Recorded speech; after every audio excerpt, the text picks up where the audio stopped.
안녕하세요. 김유감의 경제부동산입니다. 더 좋은 방송을 하도록 구독, 좋아요, 댓글 알림 부탁드립니다. 이재명 대표 폭탄 선언, 금투, 종부, 증여세 폐지한다. 얼마 전까지만 해도 금투세와 종부세 폐지에 소극적이었던 이재명 대표가 금투세 폐지나 유예 쪽으로 가닥을 잡았습니다. 그동안 다른 나라에 비하여 국민들에게 세금을 높게 부과했는데 정부 여당에 부응하여 각종 세금을 폐지 혹은 대폭 완화한다는 폭탄 선언을 한 것입니다. 국내에 세 가지 핵심 변수가 남아 있습니다. 첫째, 한은의 금리 인하이며, 둘째, 이스라엘과 이란의 전쟁이고, 셋째, 유가와 환율 변동성입니다. 유료 상담은 010-2612-6276 제가 직접 메시타임과 입지를 전해드립니다. 지금 바로 전화 주십시오. 이재명 대표 폭탄 선언, 금투 종부 증여세 폐지한다. 와, 정말 사실상 민주당 내에서도 이재명 대표가 지금 제일 혁신적인 것 같아요. 제가 보기에는 민주당은 상당히 좀 세금 바꾸는데 지나칠 정도로 보수적이고요. 보실래요? 이재명 대표 세금 폐지, 불합리한 고치자. 자, 지금 금투세, 종부세, 상속세 다 완화 시도를 합니다. 먼저 가장 지금 최근에 와서 제일 중요한 게 금투세예요. 금투세. 정부는 폐지 이미 가닥을 잡았습니다. 여당도 폐지예요. 자, 이재명 대표는 두 가지. 예전에는 그냥 폐지라든가 유예 이게 없었어요. 근데 이제 폐지냐 유예냐 양론입니다. 유예는 거의 확실해 보여요. 이제 폐지를 할 거냐 유예를 할 거냐. 변경 이유, 주식의 불공정성, 그 다음에 주가 조작, 그리고 요즘 엄청 손실을 많이 본 분들이 많아요. 그래서 폐지보다 유예에 무게를 두는 까닭은 일단은 폐지할 것 같지는 않아요. 이재명이. 그래도 폐지 얼마든지 가능성은 있습니다. 폐지든 유예든 당장 시행하지 않는 거잖아요. 주식이 지금 급락하고 있기 때문에 그 여파로 유예든 폐지든 결정이 된 거예요. 상속세 면제 한도 일괄 공제 5억에서 8억, 이것도 잘한 거예요. 자, 지금 면제 한도를 높임으로써 사실상 상속세를 덜 내게 하는, 파격적이죠. 1인당 자녀 공제도 정부 5,000억, 정부안이 5천에서 5억이었는데 저도 지금 야당에서 이걸 실행했으면 좋겠는데 아직 안이 나온 건 아닙니다. 5천에서 5억을 이렇게 실행을 하고 현행 유지, 감세 정책을 펼쳤으면 좋겠는데 이거는 좀 미지수예요. 대신에 배우자 공제, 정부가 5억을 유지한 데 대해서 이재명 대표는 10억. 그쵸, 5억은 말도 안 됩니다. 사실상 부부는 일심동체이기 때문에 배우자 공제는 많이 해야 한다고 봐요. 지금 웬만한 서울집값 뭐 20억 다 이렇게 10억에서 20억은 가뿐히 넘어가는데 이 배우자 공제를 이 조금밖에 안 해준다는 것은 이해가 안 가요. 종부세 완화 가능성이 있지만 폐지할 수 있습니다. 점점 폐지 쪽이 늘어나고 있어요. 왜냐? 다른 나라에서 시행하지 않기 때문에 폐지한다는 거예요. 뭐 국민의 1%든 5%든 아주 부유층이 종부세를 더 많이 내고 다주택자들이 많이 내는데 설령 그렇다고 하더라도 굳이 선진국에서 시행하지도 않는 종부세를 해갖고 세금 폭탄을 때리는 나라는 공산국가예요. 공산국가. 만약에 종부세가 없어짐으로써 여러분들 보유세가 좀 줄어들었다 그러면 보유세를 또 거기에 맞게끔, 선진국에 맞게끔 늘리면 되는 거죠. 굳이 종부세를 해가지고 말도 안 되는 세금을 때린다? 아, 이건 있을 수 없는 얘기예요. 누구는 그래요. 혹자는 종부세가 지방자치제에 엄청난 발전을 가져왔다. 아니, 발전 가져오면 뭐 합니까? 말도 안 되는, 정말 민주주의에 어긋나는 그런 세금을 내가지고 지방에 쏟아붓는다? 언제까지 그 짓을 할 거예요? 불법적 요소는 없애는 게 맞아요. 1가구 1주택 종부세 공제한도 상향 완화. 1가구 1주택은 종부세 아예 없애버려야지. 이건 말도 안 되고, 종부세 부과 대신에 종부세를 부과하는 대지, 임야, 건물, 다주택 이런 경우는 종부세 부과를 고민하겠다라고 했습니다. 그렇지만 이재명 대표가 이번에 폐지 쪽으로 또 생각을 하고 있기 때문에 한번 믿어보자고요. 정부와 여야 상속세, 금투세 현재 나온 것만 한번 보자면, 자, 지금 최고 세율 적용표 쭉쭉쭉 있는데 정부안 40%, 민주당 현행 유지 50% 그대로 최고세율을. 그리고 30억 초과인데 정부안은 10억 초과, 민주당은 현행 유지. 최저세율 1억 원 이하인데 2억 원 이하로 낮췄죠. 근데 현행 유지. 민주당은. 자, 일괄공제. 정부안은 현행 유지인데 민주당은 8억 원까지 공제를 확대. 그리고 자녀 공제 1인당 5천만 원에서 5억까지 때렸는데 민주당은 현행 유지. 배우자 공제 현행 유지, 민주당은 10억으로 상향. 각각 장단점이 있어요. 근데 종합적으로 봤을 때는 민주당보다는 국민의힘이 또는 정부가 더 세금을 완화시키려고 하는 쪽이 강합니다. 민주당은 정신 좀 차려야 돼요. 이딴 식으로 세금이나 예전처럼 걷는다면 또 정권을 뺏길 겁니다. 제 생각은 그래요. 국민들한테 세금 폭탄을 때려가지고 그 모자라는 돈을 떼우겠다? 말 같은 소리 하라고 그러세요. 그러면 안 되죠. 저는 특정 정당을 지지하거나 폄하하는 게 아니에요. 당연히 정상적으로 가야 할 거 아니에요. 정상적으로 세금을 많이 내라, 적게 내라, 이게 아니라 정상적으로. 왜 문재인 때 만든 그 법을 그대로 지금 이어가려고 합니까? 자, 그 다음에 오른쪽 더불어민주당 여야 자본시장 세제 쟁점. 자, 보면 이제 금투세입니다. 내년 유예를 하거나 폐지. 이건 상당히 진일보한 거예요. 유예 폐지, 뭐 어느 게 옳다고는 할 수 없습니다. 일단 당장 시행 안 한다는 게 중요해요. 금융투자소득세, 국민의힘은 당연히 폐지죠. 폐지, 유예도 아닙니다. 자, 그 다음에 개인종합 뭐 주식 양도 이런 문제도 지금 약간의 견해 차이는 있지만 가장 중요한 금융투자소득세를 폐지하느냐 마냐, 이 싸움인데 민주당이 전향적으로 유예나 폐지 쪽으로 지금 방향을 바꿨다는 거. 3대 핵심, 금리, 전쟁, 달러. 이거 별표 한번 칠게요. 지금 세상이 국내외 아주 시끌시끌합니다. 자, 전문가 70% 이번 주에 금리 인하 한다. 그렇죠. 11일 날 확정되잖아요. 11일. 얼마 안 남았죠. 이번 주에 금리 인하 거의 제가 보기에는 0.25%, 거의 한 70%가 아니라 저는 90% 이상으로 0.25% 금리 인하 할 것 같아요. 한은 10월 11일 날 0.25 금리 인하 75% 유력하다고 지금 적어놨고, 자, 내수가 지금 부진합니다. 미국도 비컷을 했어요. 우리나라는 스몰컷이라도 해야 할 거 아닙니까? 9월달 물가가 또 1.6%로 대폭 내려앉았어요. 소비자 물가가 이렇게 떨어졌다면 상당히 긍정적이죠. 가계부채는 늘어나고 집값은 뛰는 게 조금 찜찜하기는 하지만 그렇다고 해서 금리를 동결하거나 해버리면 큰일 나겠죠. 대신에 가계부채 집값 상승은 금리 인하는 확실한데 몇 번을 인하하느냐, 인하 횟수에 영향을 줄 가능성이 크다. 전쟁, 이스라엘 4개 전선, 정말 이스라엘 그 조그만한 나라가, 우리나라 강원도 크기밖에 안 되는 그 작은 나라가 자기 나라보다 10배, 수십 배 큰 나라들하고 전쟁을 치르고 있는데, 엄밀하게 말하면 뭐 나라하고 치른다기보다는 세력들하고 치르는 건데, 이란, 레바논, 시리아, 예멘 사망자가요, 지금 현재까지 팔레스타인 4만 명, 레바논 1만 명 3주 만에, 기타 다 합치면 지금 뭐 10만 명이 넘어갈 것으로 보여져요. 이란과 전선 확대, 이게 문제였죠. 자, 5차 중동전쟁 위기. 지금 이란과 전선이 확대되면 이제 중동전쟁은 커질 수밖에 없어요. 유가 급등. 만약에 이제 해협을 막게 되면 이란의 유가가, 이란의 원유가 전 세계에 아마 수출하지 못하고 중단을 했을 경우에 파장이란 상상 초월이에요. 최악 국제유가 200달러 지금 한번 쳐보세요. 네이버에 깔려있어요. 200달러 제한. 100달러는 기본적으로 돌파. 100달러만 넘어가도 아비규환입니다. 특히 우리나라 같이 거의 모든 걸 해외에 정말 석유를 의존하는 국가들은 치명적이죠. 이란 전면 공격, 이스라엘이 이란을 전면 공격하느냐, 이스라엘이 이란을 타깃으로 공격하느냐. 즉 수출항, 정유시설, 핵시설 등등등 시설들이 많잖아요. 이거를 그냥 전체적으로 다 폭파시키느냐, 아니면 오히려 타깃 공격이 가능성 높죠.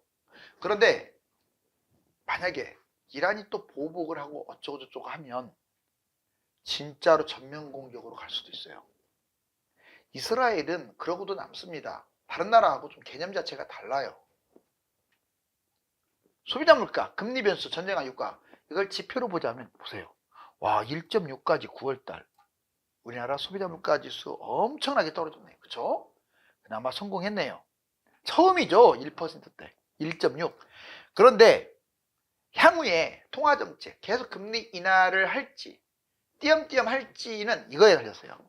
가계부채가 가장 큽니다. 5주 가면 대출 금지겠어요. 13. 그 다음에 수도권 집값이 올라가는 것도 금리 인하의 족쇄가 돼요. 13명이면 9명. 그 다음에 미국 추가 금리 인하. 미국이 계속 금리 인하를 빠르게 세게 하면 우리나라로 따라가겠죠. 5명. 지금 냉철하게 보면 미국의 금리 인하보다 더 큰 영향을 주는 게 가계부채, 집값 이거예요. 그렇다고 해도 다른 나라가 계속 금리 인하를 하는데 우리나라가 정체했다거나 이건 무슨 일이 벌어질지 모르는 거예요. 가뜩이나 빚에 허덕거리고 있는 민생들은 죽어나가겠죠. 고금리에. 자, 이제 오른쪽 보면 예멘 후티 반군, 그리고 가자 지구의 하마스, 시리아는 정부군, 레바논 헤즈볼라, 테헤란, 지금 이란 같은 경우는 하마스, 헤즈볼라 사실상 모든 걸 지원하는 국가죠. 그래서 이 4개 나라. 바이든 발언, 바이든이 이제 원유를 폭격하겠다라고 발언을 했는데 그러면서 폭등한 거 보세요. 73.71. 물론 예전에 90까지 갔었죠. 1배럴당. 자, 서부 텍사스주가 1배럴당 90까지 갔다가 73인데 이게 100 넘어가는 것은 순간이에요. 여기서 확대돼 버리면 주시해야 합니다. 세금 완화 각각 입장이 다르다.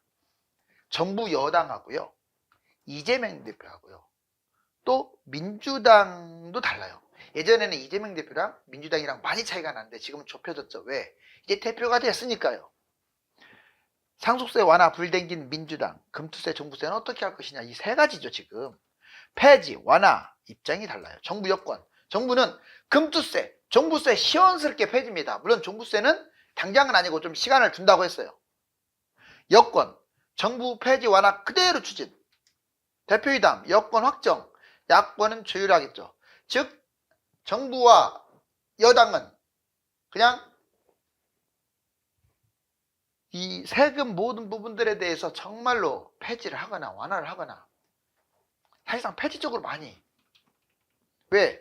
그동안에 이 세금이 불합리했다 이렇게 표현하는 거죠. 이재명 대표는 냉정하게 말하면 정부와 민주당의 중간 정도 되는 것 같아요.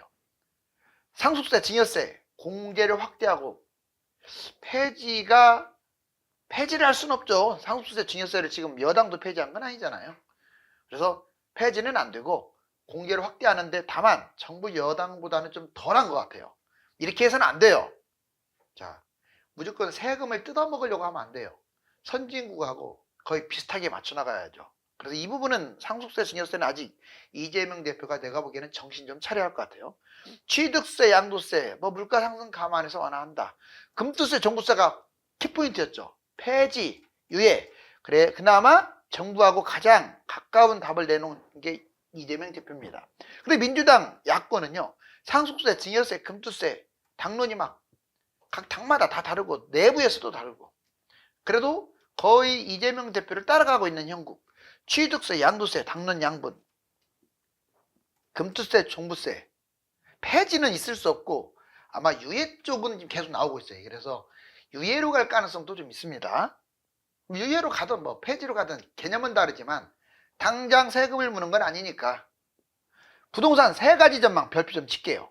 자, 지금 많은 분들이 착각을 하고 있어요. 지금 금리 인하 이걸로 집값이 계속 급등했었죠. 그러다가 정부가 갑자기 전세대출 금지, 대출, 그 다음에 집단대출 금지, 그리고 주담대 금지 완화 이러다 보니까 이제 집값 폭락하는 거 아니냐. 그렇죠. 마이너스로 갈 수도 있어요. 하지만 해외가 뛰고 있는 한은 절대 국내 집값 폭락하지 않습니다. 명심하세요. 자, 약 2, 30년간 이 사이클을 보면 우리나라, 미국의 각 도시, 그리고 유럽의 각 도시, 뭐 캐나다, 호주, 뉴질랜드 포함시키면요 거의 비슷했어요. 주식보다 정확해요, 그래프가. 그런데 다른 나라는 다 뛰고 있는데 우리나라가 대출 금지했다고 폭락할 것 같습니까? 그렇진 않아요. 다른 나라랑 같이 연동을 할 가능성이 커서 다른 나라가 떨어져야 우리나라도 떨어지죠. 자, 근데 제 생각은 그렇지만 제 생각이 다 맞다고 할 수 없습니다. 현재 상황이 이렇습니다. 집값 하락, 세계 경기 침체가 확산되고 있다. 중국 침체, 미국은 버블이다. 이게 중요해요. 10월부터 지금 하락 전환했다 이미. 25년, 26년, 1, 2년간은 이제 하락장이 펼쳐질 것이다. 또는 일부는 폭락장이 펼쳐질 것이다. 특히 겨울에는 보통 마이너스가 되거나 보합권까지 내려왔었죠. 집값 거품, 가계부채, 매수 능력 부족이 원인. 집값이 보합에 머물 것이다. 상승 하락 요인이 지금 혼재되어 있다. 2024년 양극화. 다만 보합에 머물러 있다고 해서 다 보합이 아니라 서울 수도권 핵심 지역은 오르고 수도권 외곽과 지방은 떨어지고 이걸 알아야 돼요. 이거 보합도. 상승 후에 겨울 12월 달 2월부터 계속 보합 지속을 한다. 전체적으로 전국은 보합이고 이렇게 약간은 양극화로 벌어진다. 이게 대출금지, 공급 확대. 그 다음에 상승 요인은 금리나 분양가 상승. 이게 상승 요인과 하락 요인이 맞물려 있어서 딱 절충이네요. 집값 상승. 저는 아직도 수도권 중심으로 집값 상승 쪽이 훨씬 세다고 봐요. 집값 하락하는 나라가 중국밖에 없기 때문에 그래요.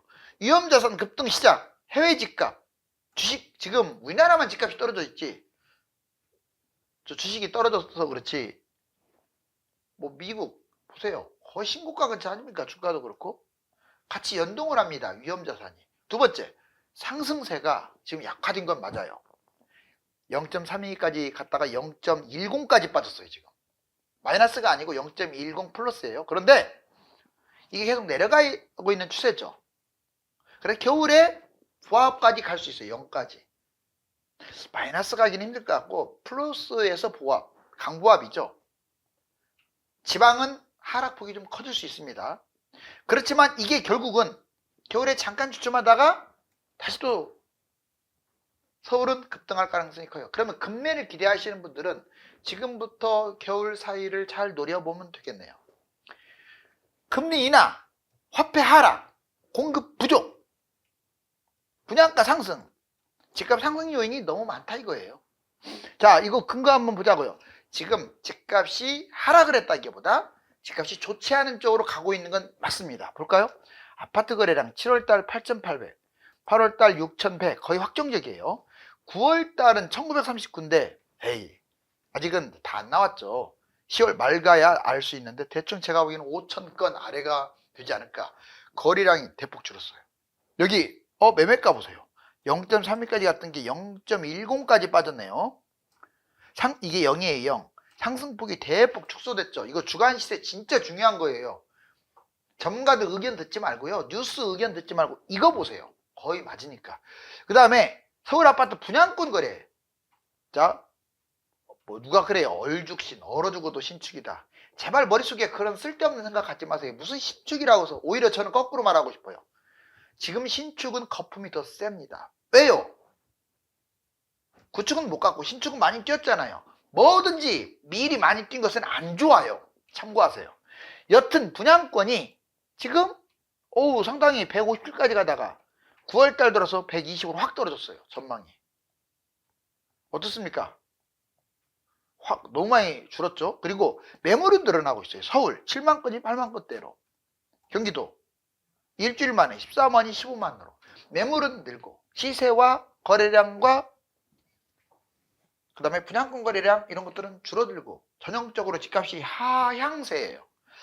하지만 이 마이너스까지 가진 않은 것 같은데 자 넘어가 볼까요? 정부와 이재명 대표 세금 폐지 축소 지금 종부세, 상속세, 증여세, 금투세, 법인세에 대해서 시끌시끌하죠.